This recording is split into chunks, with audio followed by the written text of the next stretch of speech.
Robert Hale was 72 when he finally admitted something he had been avoiding for months: retirement had beaten him faster than age ever could. He lived alone in a weathered farmhouse outside Millbrook, Oregon, surrounded by fir trees, a slow river, and silence that pressed against the walls at night. The house had belonged to his parents. He'd given his small Portland apartment to his daughter, Emily, when her marriage collapsed. Emily taught art at a public middle school, barely scraping by herself. Robert never complained. The countryside suited him. Fewer people. Cleaner air. Less noise in the head. What worried him wasn't hunger, or the peeling paint, or even the cold creeping into his bones every winter. It was Max. Max was an old German shepherd with cloudy eyes and stiff hips. Big dog, big appetite, expensive food. Debt bills that seemed to grow every month. Robert could skip meals if he had to. Max couldn't. So Robert did what he'd never imagined doing at his age: he started looking for work. Every morning, after feeding Max and making weak coffee, he sat at his old laptop and scrolled through local listings. Hardware stores wanted young backs. Delivery services wanted smartphones and speed. Security jobs wanted night shifts. Nothing for an old man with a calm voice and steady hands. Until one line stopped him cold. Wanted, a grandfather. For a child. Robert read it 3 times. No company name. No explanation. Just a phone number and a short note: serious inquiries only. He leaned back, staring at the screen. People are losing their minds, he muttered to Max, who lifted one ear. Still, curiosity gnawed at him. And desperation has a way of making strange ideas feel reasonable. He picked up the phone. The call connected immediately. Hello? A woman's voice. Calm. Educated. Slightly guarded. Hello, Robert said. I'm calling about the grandfather position.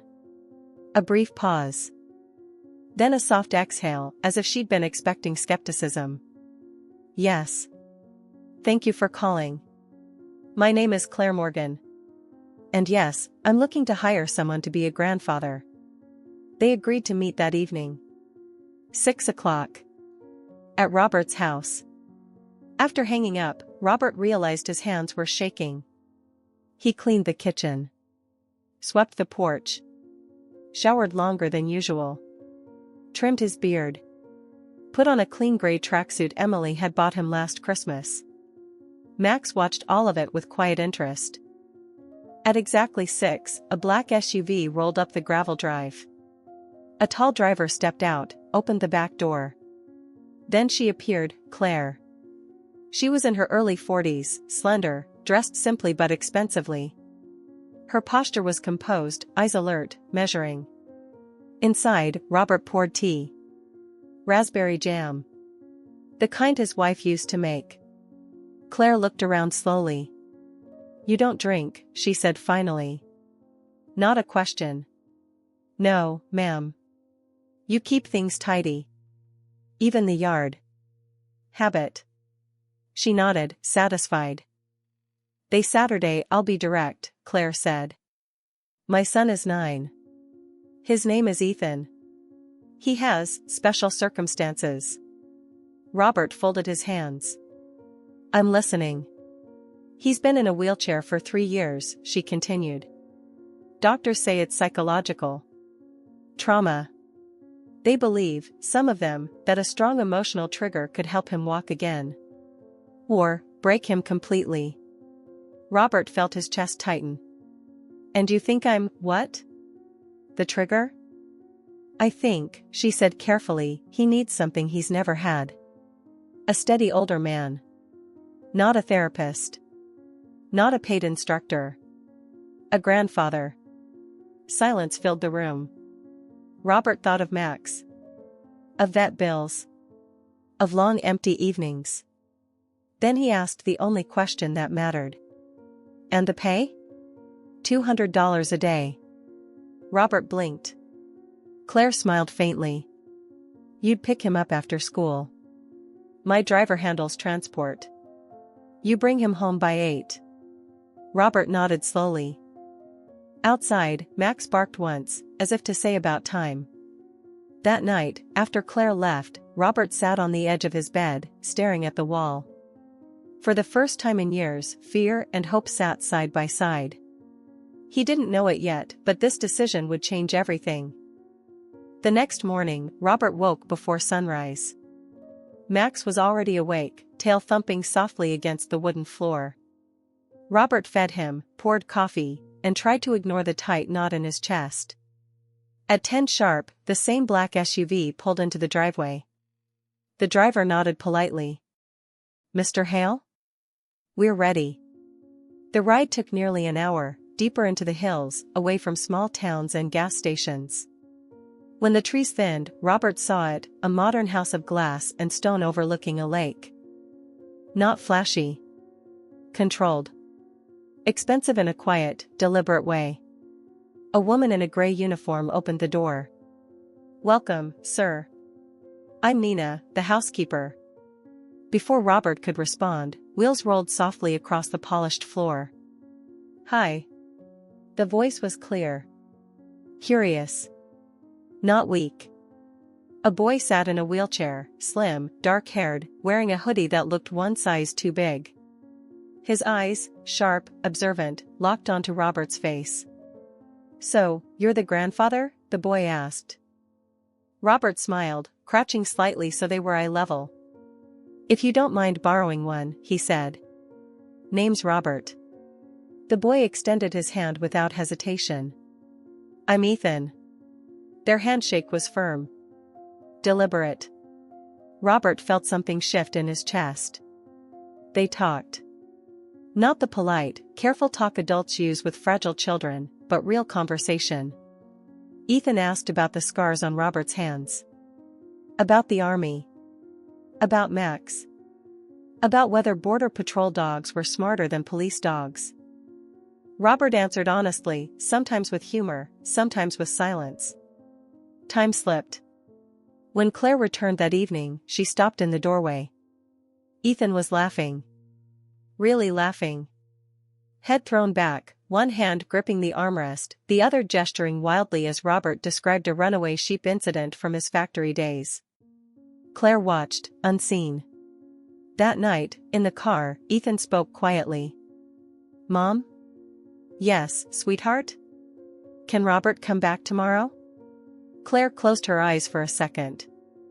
"Yes," she said. "He can." Weeks turned into months. Robert became part of the routine. Swimming therapy. Rehab sessions.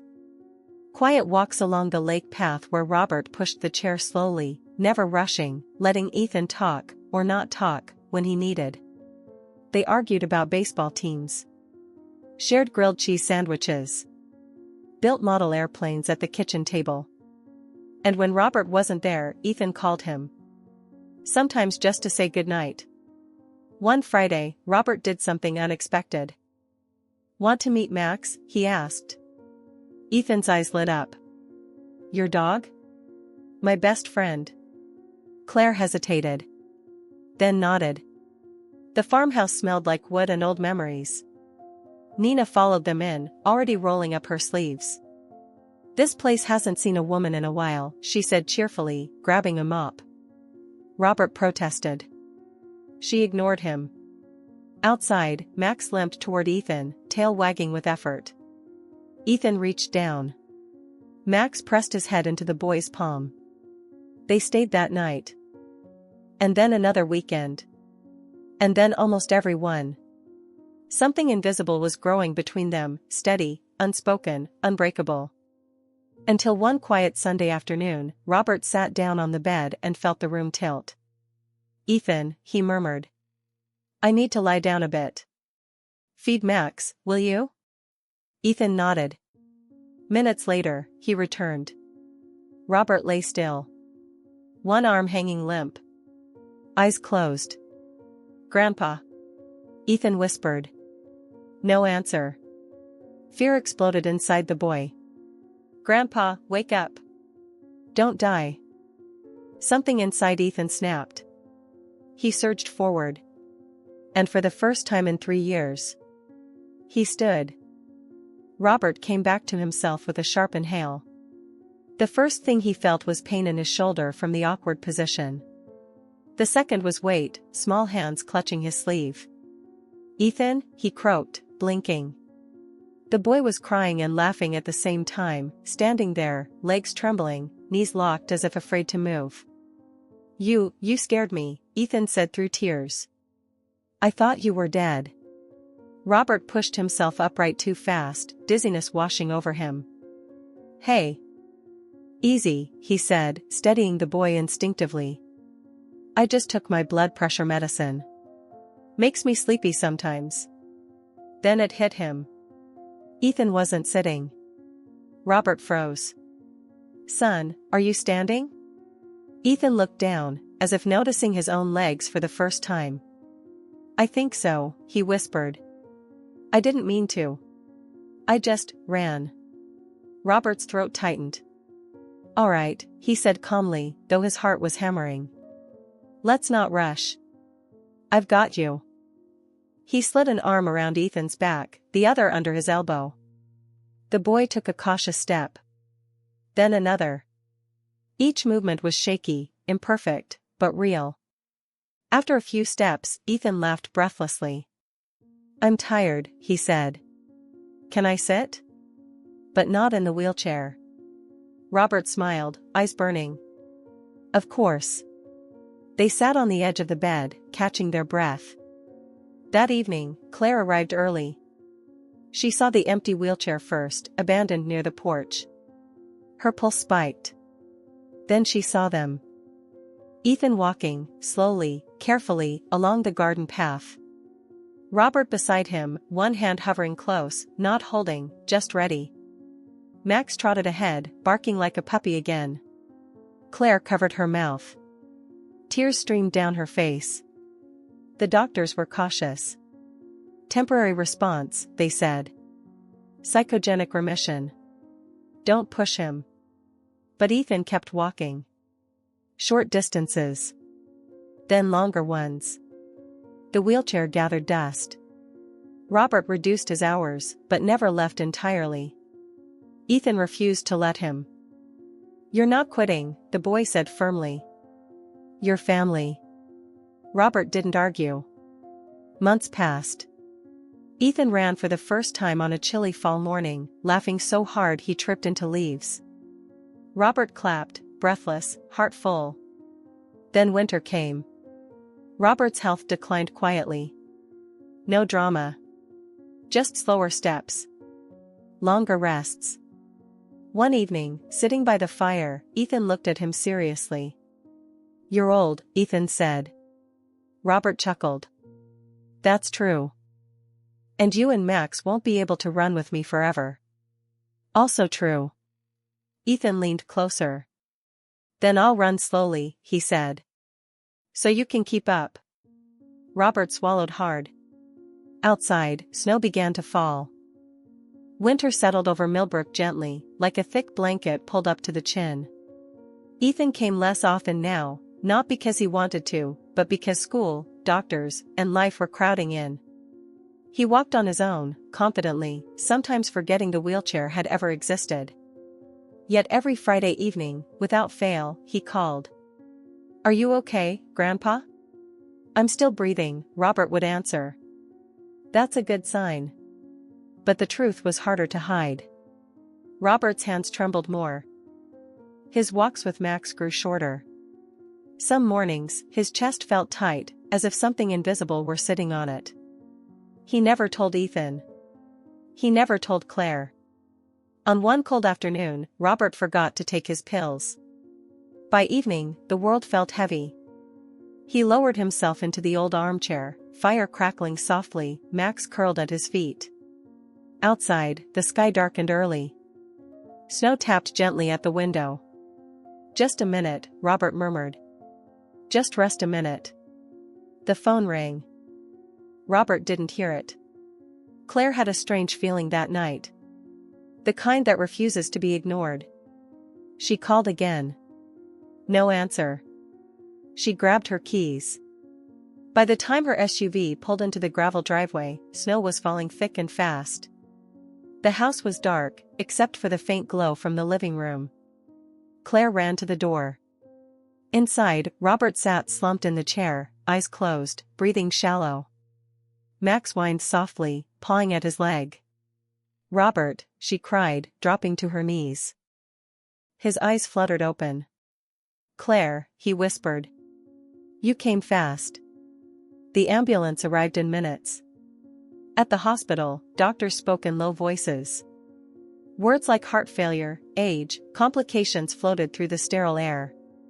Claire sat alone in the waiting room, hands clasped so tightly her knuckles turned white.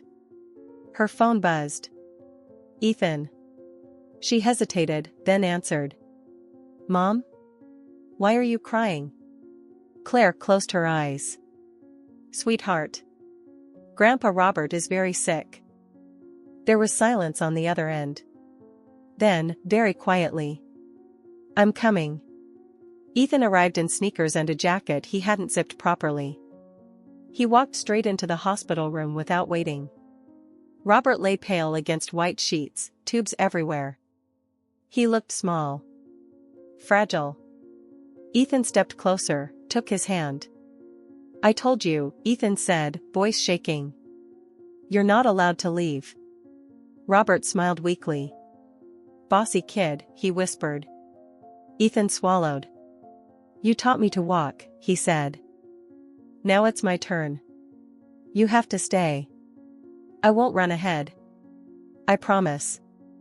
A tear slid down Robert's temple. Outside the room, Claire watched, barely breathing. The heart monitor beeped steadily. Slow. But steady. Robert survived the night. The doctors called it luck. Claire called it mercy. Ethan called it unfair that the world almost took his grandfather without asking. Recovery was slow. Robert moved from the hospital to a small rehabilitation center near the lake. White walls, the smell of disinfectant, quiet hallways broken only by the sound of distant carts and murmured voices. His body felt foreign now, weak, stubborn, unwilling to obey like it once had.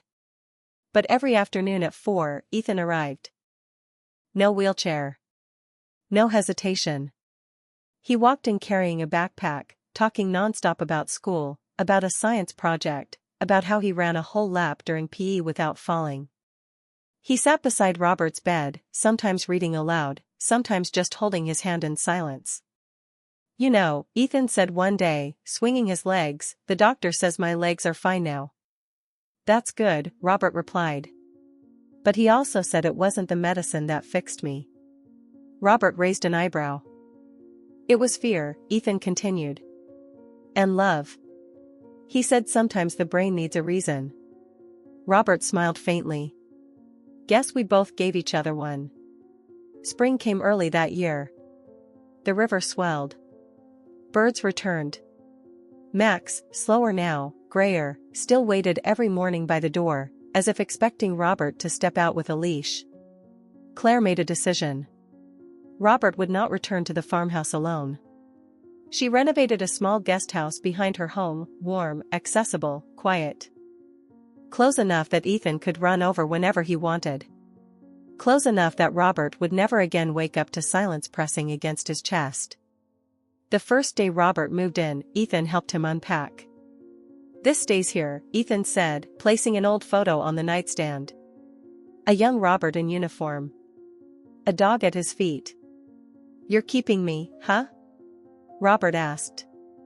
Ethan nodded seriously. "Grandpas don't get returned." That summer, Ethan ran. Not fast. Not wild. He ran slow, matching Robert's pace as they walked along the lake path. Max followed, tail wagging, stopping often to rest. Sometimes they said nothing. Sometimes they talked about everything. And sometimes Claire watched them from a distance, realizing that the strangest job ad she had ever written had given her son more than walking. It had given him roots.